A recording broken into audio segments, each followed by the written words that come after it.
Howdy, folks. This is Tony here. I've got my gray shirt and my dad cup of coffee, channeling my inner Nick Fritas as I explain in this video my 16-point plan of what Republicans need to do to become a party of winners and to stop having election losses like what we just saw in 2023 a few days ago. Now, these are changes that I would make if I became the chairman of the RNC. Now, I understand there is an absolute 0% chance of that happening, but with that being said, are you going to continue working with Ronna McDaniel, who's not proven why she should still be in leadership, and we've had federal losses up and down the board since she's taken over? Now, let me explain the rationale of why my plan needs to be implemented in the first place. As you understand, baby boomers tend to be more conservative. Baby boomers tend to have more money, and boomers tend to have more property. That is why when a Republican gets up to the debate stage and talks about interest rates, stock portfolio, and property rights, things of that nature, it resonates with the boomers because they have some skin in the game. They own property. However, that fails to resonate with millennials and Gen Z because they're still renting or living at home with their parents. So the ideas like property rights and interest rates and things such as the stock portfolio and the 401k, that goes over their head. That means nothing to them. They're still working at Starbucks. And so, to be brutally honest, to pull those voters in to the Republican Party, to make them more conservative, you've got to explain conservative values in a way they would understand, in a way that's relevant to their life situation. We need to stop campaigning like we're appealing to a baby boomer in the 90s who has a 3-bed, 2-bath house and is making really good money.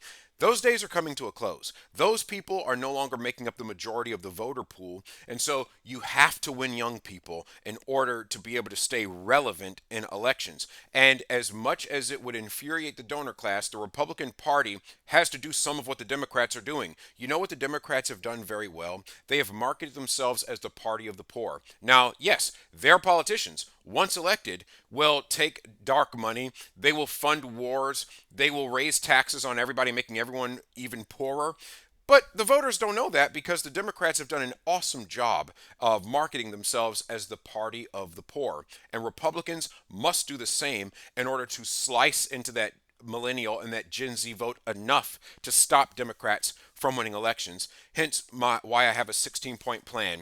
Now, these are again things that I would enact if I were chairman of the RNC. So we're going to make believe that I, Tony Myers, am chairman of the RNC. These are the changes we're going to have happen. Now, all 16 of these points are broken up into 3 major categories. Category 1 is campaign strategy. Category 2 is messaging, and category 3 is candidate quality. So let's start. I have 3 bullet points in the campaign strategy category.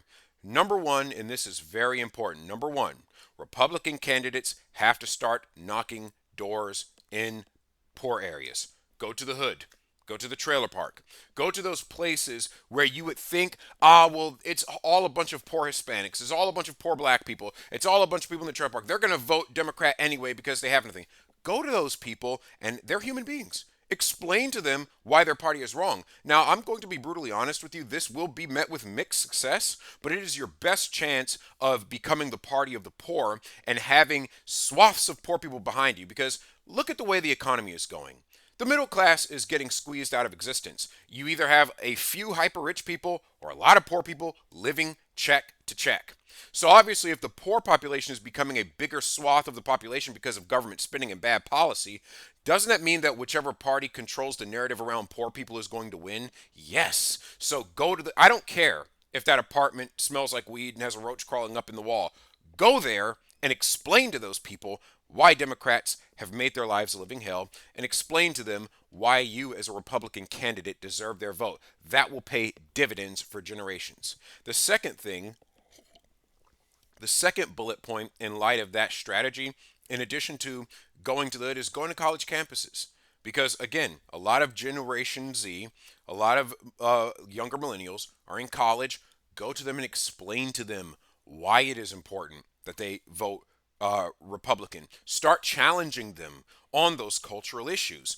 Go and have respectful debates on the college campus. And even if you don't do a college campus, maybe You could sponsor, maybe have some young people get together, some families, do some after school activities, have some kind of summer camps where you teach conservative ideals and make them free to people that are in impoverished households to help win them over to the conservative side for the next generation. Start putting your money where your mouth is and reach out to the people who don't have two nickels to rub together. But also go to college campuses. Have a respectful debate on the issue of abortion. Have a respectful debate on the Second Amendment. Have a respectful debate on the issues of gender identity and all of this stuff. Go there and actually start getting those guys to think. Don't shun away, because here's the thing: we don't want to be perceived as the party of people that aren't intellectual, because our side is more logical, it's more rational. We have to go show that to people so they understand why we've thought our position through thoroughly and why they should adopt our position as well. So, first is going to impoverished neighborhoods during the campaign trail and leaning into that. Second, as I said, was going to college campuses. The third and final point, as far as campaign strategy is concerned, is engaging with social media. If I were chairman of the RNC, Tony Myers' rule would be that any candidate on the Republican ticket who wants to receive help from the RNC would be mandated to have TikTok videos up. Either TikTok or YouTube Shorts or whatever platform, engage with the youth. Listen, Generation Y and Z have a shorter attention span. This is not the gone are the days of the baby boomers who can sit there and read a 600-page book and not even get up to go to the bathroom. Those days of prodigiously long attention spans are just gone. Nowadays, it's the 30-second entertainment on the internet, then you swipe up and you go to the next video. That is what the reality is. And if you want to influence those people, you have to go to where they are. So every politician would have a 30-second TikTok video, whether it's a poem or a rap or a song or something, that succinctly and eloquently explains the conservative position and why that conservative candidate deserves your vote. Now, you may laugh at this strategy, but Barack Obama went on comedy shows and he trounced McCain and Mitt Romney in the Midwest, and he got elected twice. John Fetterman, for crying out loud. The man can barely string a sentence together because of whatever medical issues are going on, but he put on the sweatpants, he got on TikTok, he stomped Dr. Oz. So, if anything, I'm looking at these politicians. Yes, their policies are despicable, but their strategy is remarkable, and they were actually able to pull it off. So, why not do that? There's the mentality: if you can't beat them, join them. Implement some of that strategy. That works in nature, for crying out loud. Do you know how many animals are not even venomous, but they look like a venomous animal, so other animals leave them alone? Think about the dichotomy of the coral snake and the king snake. For those of you who like ecology, there are tons of animals that mimic predators, and because they mimic the predator, other animals leave them alone, and that increases their survivability. Why not implement some of that strategy into the Republican campaign going forward? That is what needs to happen. You need to tie RNC donations to candidates being willing to engage and stay active on social media. You have to have a digital presence. Gone are the days of, oh, I hung up a flyer in the library and someone came and bought a cup of lemonade from my lemonade stand for a nickel and nobody got robbed. Those days are over. The days of looking back to the glory days in America are gone. We need to look forward and win the future generations. So those are my 3 points under strategy. To recap: first, go into impoverished neighborhoods. You know how Jesus said, go to the highways and hedges. But of course, he was campaigning for souls, but the principle applies here, that that's how you win people. You go to the people who don't have anything. Second, go to colleges and engage them in cultural debates. And third, engage in social media. That needs to be a thing. Now, that's it for the campaign strategy component. Now we move over to the messaging component. Republicans have got to get better on messaging in the issues. Democrats trounced Republicans in Ohio on the abortion debate. We've got to start reclaiming some of the culture in America. Gone are the days where you can just hope someone does the right thing. People are being taught wrong and indoctrinated wrongly in public schools or from their friends on social media. We've got to engage with the culture. And so the very first thing I would do is we need to stop bashing Christians in the Republican Party. Stop bashing pro-lifers and stop trying to turn the Republican Party into some interreligious organization. We need to be clear that a lot of the ideals upon which America was founded were Christian ideals. A lot of the Ten Commandments are reflected in our laws, and we need to be clear on that. We need to be clear on the fact that Christianity is the foundation. Now, I know that gives a lot of people heartburn because you want to have this big tent mentality, but the big tent mentality does not win elections. Look at the Democrats, for example. They are dogmatically atheistic. They are so dogmatically atheistic that one time Hillary Clinton mentioned God and she got booed for mentioning God at a DNC speech or something of that nature. And so, obviously, why would we, in the face of a party that boos God that we're facing off against, want to start shying away from God ourselves? The Bible says, if the foundations be destroyed, what can the righteous do? God is that foundation. So don't shy away from the Christianity. Lean into it. Because, first of all, God is our foundation. And second of all, you don't want to alienate evangelical voters and have them stay home because, oh, neither one of these parties is truly in line with God's word. The reason I mention that is because I have combed through the interwebs and I have seen a lot of Christians express frustration that over the years, Republicans have gotten soft on the abortion issue and have gotten soft on the issue of marriage, so much so that you had Republicans in Congress help pass this so-called Respect for Marriage Act. So this kind of atheizing of the Republican Party is letting a lot of spiritual wickedness in, and it is leading the Republican Party down the wrong path. I am not saying start a Republican church. I am not saying start a state-sponsored religion. Obviously, that's unconstitutional. But on the campaign trail, in the personal lives of the candidates, we need to move closer to God. That's step one in the messaging issue. Step two, abortion. When it comes to the messaging issue, we've got to address abortion in a more direct way. Stop saying, oh, well, these pro-lifers, well, some restrictions might be necessary. No, go on the offensive. If Democrats can get out there and brazenly support aborting a baby up until the moment of birth, like you know what Ralph Northam did here in Virginia, if Democrats can be that bold and that wrong, we should be twice as bold and be right about it. So let's get on to some specifics.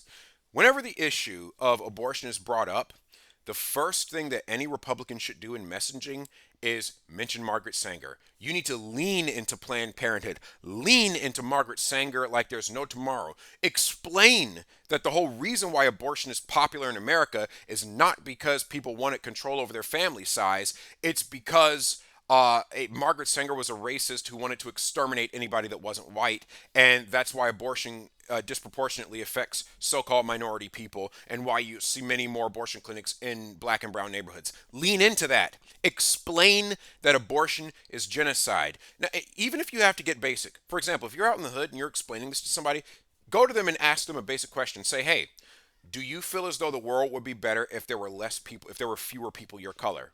Obviously, that person's going to say no. Then explain it, well, this is what Margaret Sanger thought, and that is why she instituted the Birth Control Federation of America. That is where all of that comes from. Connect the dots for them so they can realize that, oh, abortion is eugenics, that it's extermination, that is genocide. Explain those things. That's important. Connect the dots for people so they understand. So that best case scenario, they'll go and vote Republican next election to try to put a stop to this. Or even if they don't, worst case scenario, they'll just stay home and that's one fewer vote for the Democrat. So that needs to be the strategy. You need to lean into the intent behind abortion. Do not let Democrats own the narrative. Oh, you're trying to restrict women's rights. No, explain that it's about children's rights. Explain that it's about stopping ethnic minorities from being genocided. Explain it in that way. Say that I am for children's rights. No, don't make it a women's rights issue. Make it a child's rights issue, because when an abortion happens, the woman walks away alive, the child doesn't.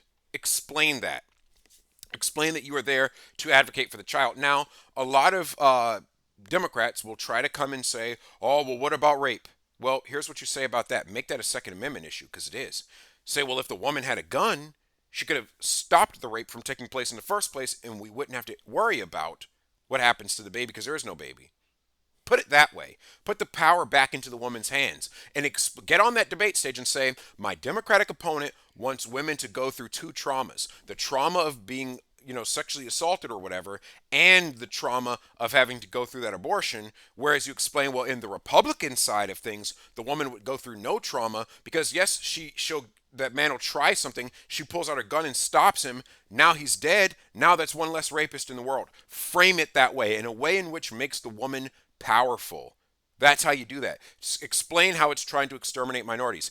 That is how you should frame the abortion issue. So the first change is stop peeling away the Christian vote. The second, in terms of messaging, is take back the narrative on abortion. I've already explained to you how you need to do that. The third point is when it comes to the Second Amendment, and this is very important. You need to explain that the Second Amendment is one size fits all, that everybody benefits from it.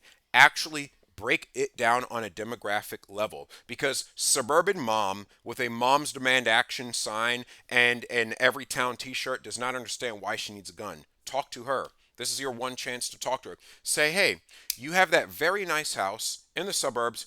What if a burglar or rapist broke in? What are you going to do?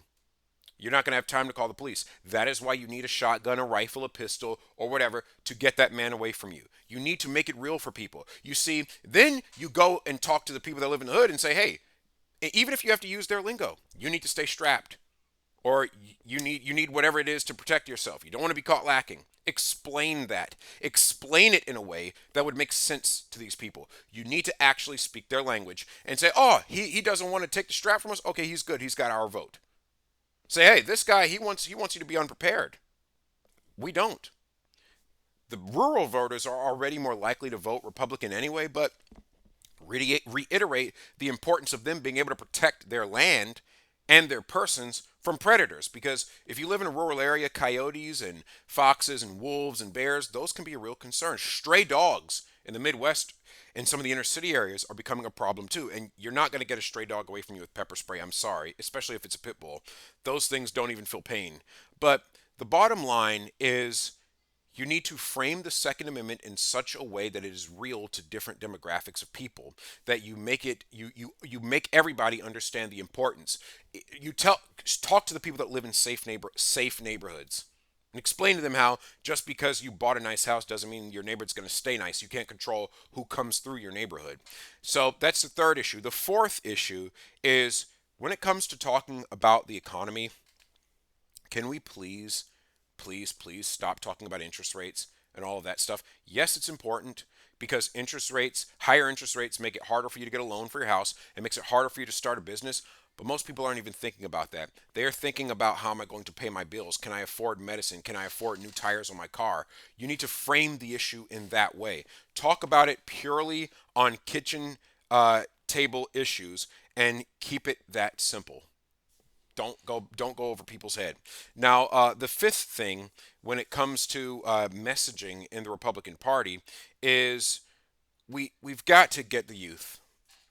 We've got to get the youth. Now, let me just be brutally honest here. This is kind of a challenging issue for Republicans to talk about because it's so polarizing, but we've got to get the youth to understand why the LGBTQ agenda, that's what they call it, I'm going to just call it the same sex agenda, is inherently bad. Get back to the basics. If everybody does this, humanity goes extinct. Diseases spread. The family is being attacked. Talk about those things. Don't shrink away from it.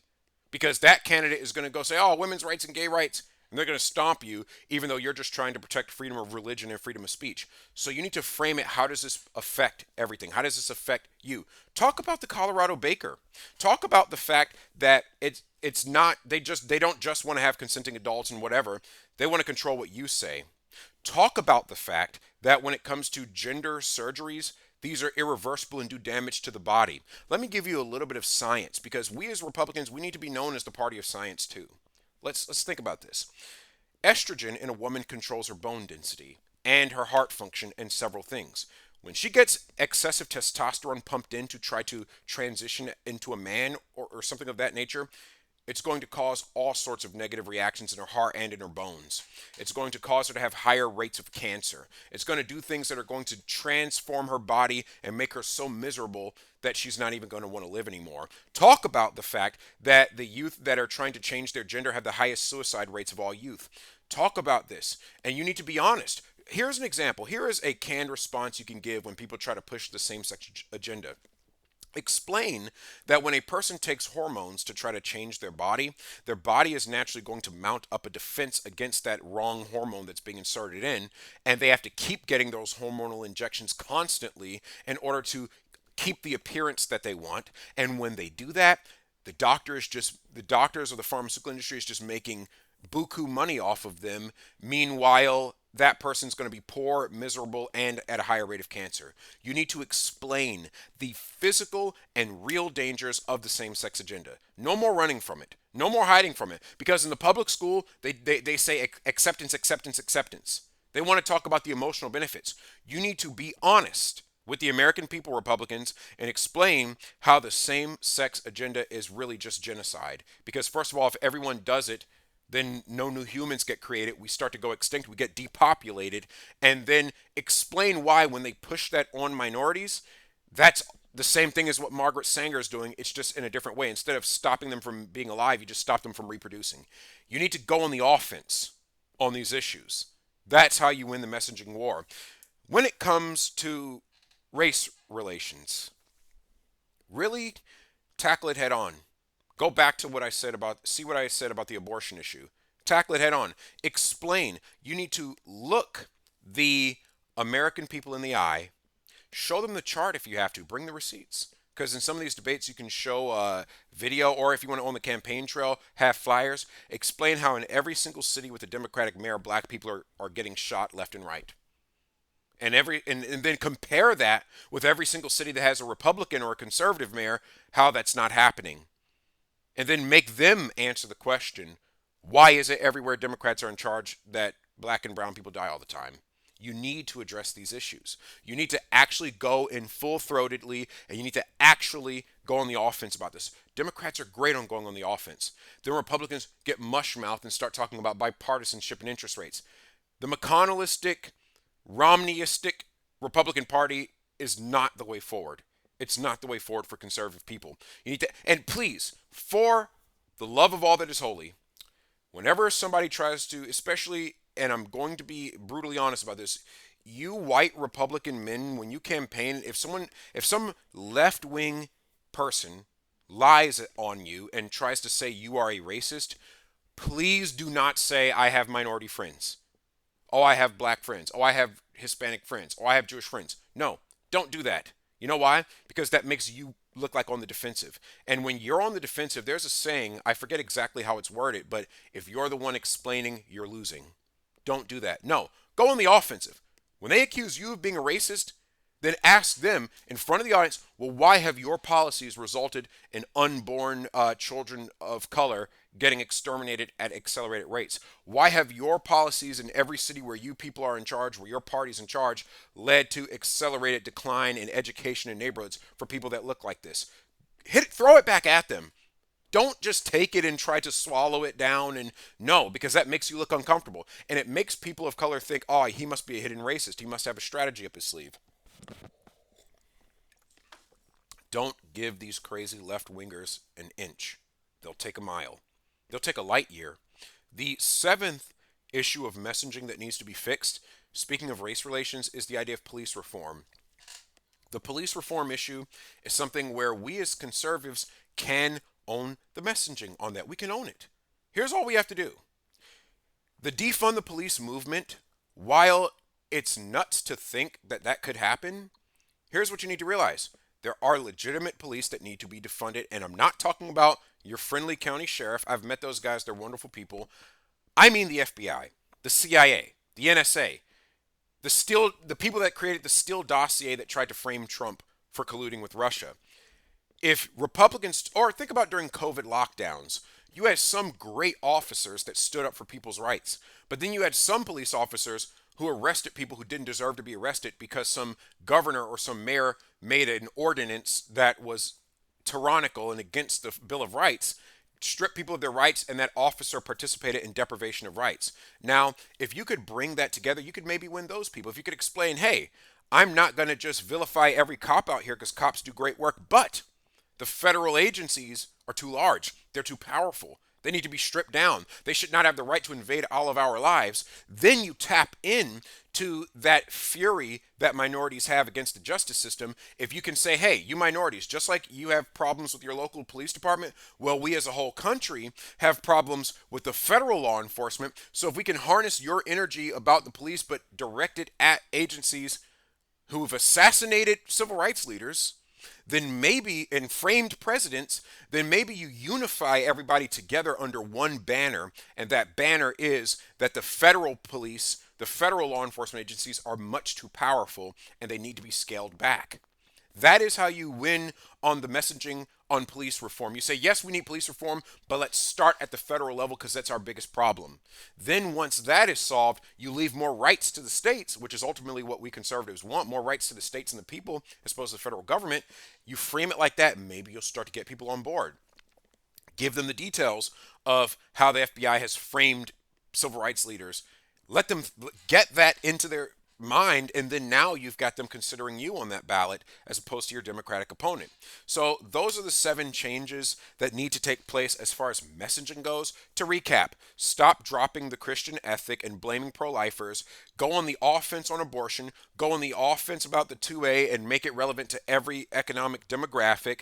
Talk about more than just interest rates when it comes to economic messaging. Go on the offense on the same-sex issue and explain how the hormone changes are a medical racket that does harm people. Go on the offense on race relations and explain that democratic cities are the ones where minorities are suffering the most. And go on the offense on police reform and try to change how they view it and garner some of that energy towards them wanting to scale down federal agencies. That is how you win on that front. And now the last front. This will be the shortest one. I only have 6 points for this, and that is candidate quality. You've got to start getting candidates who have been public servants before, and I don't mean I mean either you were in the military, you were a teacher, a firefighter, a police officer in your local police department. Get people who know what it is to work for the people and who have lived check to check before.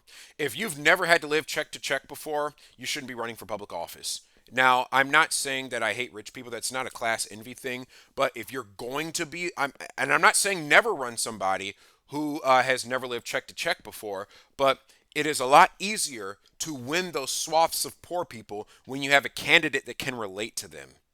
But when you have a trust fund baby who just, oh, my daddy was, an engineer and my mom was a nurse and they raised me and I became a doctor and my college was paid for by my trust fund and everything was just, well, I just want to take that science and apply it to the campaign trail. That falls flat. It doesn't resonate with people who've ever struggled before. Your candidate should have a testimony of how God brought them through and how they want to take that same energy and they want to try to help other people and they want to pay it forward what God has done for them. That needs to be the core message because right now people are poor, they're desperate. People don't care how good you had it. In fact, it makes people feel envious. I'm not saying to surrender to their envy, but at the same time, you need to have candidates who've actually been through something. The second thing is candidates need to be able to speak off the cuff. I'm not trying to blast some of our candidates, but I've noticed that a lot of politicians, especially conservatives, have a big problem speaking extemporaneously. When they are asked a question that they did not expect, they mutter, they stumble, they say a million times, they look down and away. The body language, the whole affect just drops. And that's projecting weakness and uncertainty that does not garner confidence out of voters, especially people who are hoping that your campaign would make their lives better. Speaking of which, point 3 is there need to be at least 3 practice debates. All candidates need to be required to go through at least 3 practice debates before they get on that stage. Where you have someone, I don't care if you're running for governor, I don't care if you're running for mayor, I don't care if you're running for city council. You need to be prepared for anything that can be thrown at you so that you project confidence and power. Point 4 is they need to understand the multicultural issues. Now, I am not saying go get people of a whole bunch of different colors, but what you do need to do is get a whole bunch of people who understand different demographics. For example, after I graduated from college, I went to William and Mary, which is a Southern Ivy. But after that, obviously graduating from college when I did, having trouble finding good jobs, I've lived in some not so nice neighborhoods. So I understand how college people communicate, what their priorities are, and I understand how poor people communicate and what their priorities are. You got to understand both. You cannot have somebody like Romney who only knows how to communicate with rich people and makes 47% type comments. I don't know if you're old enough to remember the 47% flub that pretty much cost him against Obama, but you cannot have candidates like that. They have to understand how to reach out to different people of social economic backgrounds. Point five is they need to be willing to do footwork. Your candidate needs to be willing to knock on doors, him or herself, needs to be willing, even if they have to drive around at a rally with a blowhorn, even if they need to hold a rally at a public park or go to the library, for crying out loud. Candidates need to be willing to do the footwork. None of this going to fancy galas and trying to get a few rich donors and that's it. No, you need to actually go to Staples, for crying out loud, and print off flyers and hand them out. There needs to be actual footwork done in order to mobilize people to your cause, and the candidate himself shake someone's hand and say, "Hi, I am running for this office. Here's how I want to help you. Please consider voting for me. Please get your family to do the same." That's how it needs to be done. Family by family footwork. And they need to be willing to go to poor areas too. You want somebody who doesn't have two nickels to rub together to say, "That guy came to my house, looked me in the eye, and shook my hand. He's good news. I'm going to vote for him." That's how you turn the tide. And finally, they need to have strong personal values and a good personal life. This whole idea of, oh, well, they're a celebrity, they have a lot of money. Yes, but their personal life, it doesn't necessarily have to be perfect, but they need to be able to explain everything if something were to come out. And that, my friends, are all of the changes I would make if I were chairman of the RNC instead of Ronna McDaniel, or as I'm going to call her, Ronster the Monster. If you're watching this video and you have influence in the Republican Party, please share this presentation with your party and please let them know that these are changes that I think would propel us back to relevance. Thank you and have a blessed day.